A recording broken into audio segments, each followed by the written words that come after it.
ಇನ್ನು ಕೇರಳದ ವಯನಾಡಿನಲ್ಲಿ ಗುಡ್ಡ ಕುಸಿತ ಪ್ರಕರಣಕ್ಕೆ ಸಂಬಂಧಪಟ್ಟಂತೆ ಸಾವನ್ನಪ್ಪಿದವರ ಸಂಖ್ಯೆ ಕ್ಷಣ ಕ್ಷಣಕ್ಕೂ ಕೂಡ ಏರಿಕೆ ಆಗ್ತಾ ಇದೆ.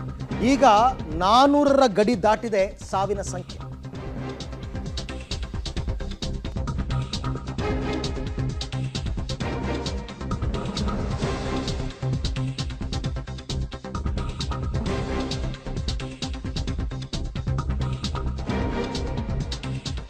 ಪ್ರವಾಸಿಗರ ಸ್ವರ್ಗ ಅಂತಾನೆ ಕರೆಸ್ಕೊಳ್ತಾ ಇದ್ದ ವಯನಾಡಿನಲ್ಲಿ ಮರಣ ಮೃದಂಗ. ಭೀಕರ ಭೂಕುಸಿತ ಸಂಭವಿಸಿತ್ತು. ಇವತ್ತು 5ನೇ ದಿನ.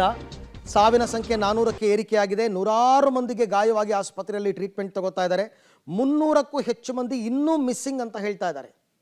ಇನ್ನೂ ನಾಪತ್ತೆ 300ಕ್ಕೂ ಹೆಚ್ಚು ಮಂದಿ. ಹಾಗಾಗಿ ಪ್ರವಾಹದ ಹಾದಿ ಉದ್ದಕ್ಕೂ ಕೂಡ ಶವಗಳ ಹುಡುಕಾಟ ಮುಂದುವರೆದಿದೆ. ಇವತ್ತಿಗೂ ನಡೀತಾ ಇದೆ. ಅಲ್ಲಿ ಸೇನೆ ಮತ್ತು NDRF, SDRF, ಪೊಲೀಸ್ ಫೋರ್ಸ್, ನೌಕಾದಳ ಎಲ್ಲರೂ ಕೂಡ ಸೇರಿ 2,500 ಜನ ಶವಗಳ ಹುಡುಕಾಟವನ್ನು ನಡೆಸ್ತಾ ಇದ್ದಾರೆ. ಇನ್ನು ಯಾರ್ಯಾರ್ದು ಬಾಡಿ ಐಡೆಂಟಿಫಿಕೇಷನ್ ಆಗುತ್ತೆ, ಅವರ ಮೃತರ ಕುಟುಂಬಸ್ಥರ ರೋದನೆ, ಕಣ್ಣೀರು ಇದೆಲ್ಲ ಹಾಸ್ಪಿಟ್ಲ್ ಮುಂಭಾಗದಲ್ಲಿ ನಡೀತಾ ಇದೆ. ಈಗ JCBಗಳ ಮೂಲಕ ಕೆಸರು ಮಣ್ಣು ಮತ್ತು ಕಲ್ಲುಗಳನ್ನು ತೆರವು ಮಾಡೋ ಕಾರ್ಯ. ಯಾಕೆ ಅಂತಂದರೆ ಅಲ್ಲೇನಾದರೂ ಶವಗಳು ಸಿಕ್ಕಾಕೊಂಡಿರ್ಬೋದು ಅಂತ. ನೀವು ಆ ಮಣ್ಣನ್ನು ತೆರವುಗೊಳಿಸೋದಕ್ಕೇನು ಆಗಲ್ಲ, ತೆರವುಗೊಳಿಸ್ತಕ್ಕಂಥ ಅವಶ್ಯಕತೆಯೂ ಇಲ್ಲ. ಬಟ್ ಯಾಕೆ ಆ ವರ್ಕ್ ನಡೀತಾ ಇದೆ ಅಂದರೆ ಎಲ್ಲಿ ಆಗದರೂ ಶವಗಳು ಸಿಗ್ತಾ ಇದೆ. ನೋಡಿ, 5 ದಿವಸದಲ್ಲಿ ಇಲ್ಲಿ ತನಕ ಮೃತಪಟ್ಟವರ ಸಂಖ್ಯೆ 400. ಯಾವಾಗ ಅದು ಅಧಿಕೃತ ಮಾಡ್ತಾರೆ ಅಂತಂದರೆ ಶವಗಳ ಸಂಖ್ಯೆ ಅಷ್ಟು ಸಿಗಬೇಕು. ಈಗಾಗಲೇ 400 ಶವ ಸಿಕ್ಬಿಟ್ಟಿದೆ. ಹಾಗಾಗಿ ಆ ಮೃತಪಟ್ಟವರ ಸಂಖ್ಯೆ 400ಕ್ಕೆ ಏರಿಕೆ ಆಗಿದೆ. ಇನ್ನು ಈ ದುರಂತದಲ್ಲಿ ಕೊಚ್ಚಿ ಹೋಗಿದ್ರು ಎನ್ನಲಾಗಿದ್ದಂತಹ 9 ಮಂದಿ ಕನ್ನಡಿಗರ ಪೈಕಿ 9 ಮಂದಿ ಒಂದೇ ಕುಟುಂಬದವರು ಕೊಚ್ಚಿ ಹೋಗಿದ್ರು. ಇದರಲ್ಲಿ 8 ಜನರ ಮೃತದೇಹ ಇಲ್ಲಿ ತನಕ ಸಿಕ್ಕಿದೆ. ಈ ಕುಟುಂಬ ಅಂದರೆ ಇವರ ತಂದೆ ತಾಯಿ, ಅವರ ತಾತನ ಕಾಲದಲ್ಲಿ 50 ವರ್ಷದ ಹಿಂದೆಯೇ ಇವರೆಲ್ಲ ಕೂಲಿಗೋಸ್ಕರ ಕೇರಳಕ್ಕೆ ಹೋಗಿ ಚೂರಲ್ಮಲಾದಲ್ಲೇ ಸೆಟ್ಲ್ ಆಗಿದ್ದರು.